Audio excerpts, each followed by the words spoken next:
Are you perfect? Well, neither am I. All of us have things we need to change in our lives. Some of us need to work on anger, others on jealousy. Some need to work on being more caring or sensitive. Well, let me tell you what I would work on. I would stop eating kosher bread baked by a non-Jew just for 10 days. And then I would start eating it again. Sounds strange? Sounds hypocritical? Well, that's the suggestion Rabbi Yosef Karo makes in his book, The Code of Jewish Law. He advises that in the 10 days of repentance, one should stop eating kosher bread baked by a non-Jew, even if he's going to eat it afterwards again. Why? Well, let me tell you a story about my first job interview ever.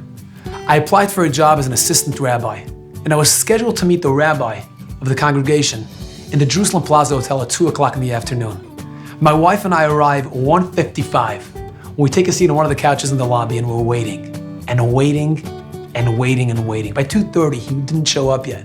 So I turned to my wife and I said, you know what, I'm hungry. Why don't we go for lunch? And all the while we're eating, I'll scan the lobby to check if he's coming in. We go for lunch, and as Murphy's Law has it, as soon as my food comes out, I see the rabbi coming in. He was a big man, around 270 pounds, 6'5", and he walks straight over to me. Puts his big hands on my shoulder and he says, lunch is on me. So as soon as you finish lunch, come to the couch. We'll have our interview.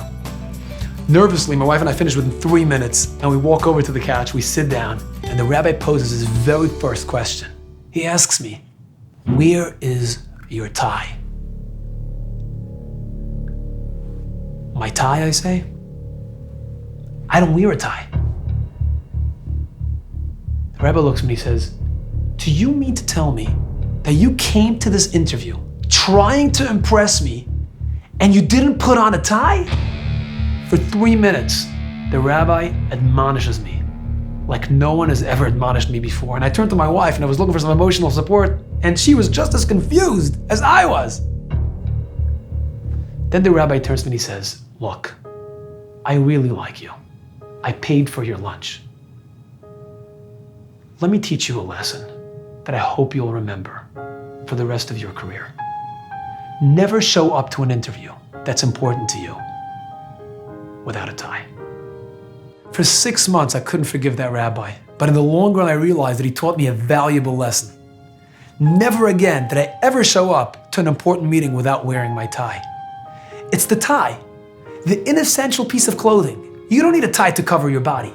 It's precisely because it's so inessential that it has the power to transform a meeting from being mundane to being important.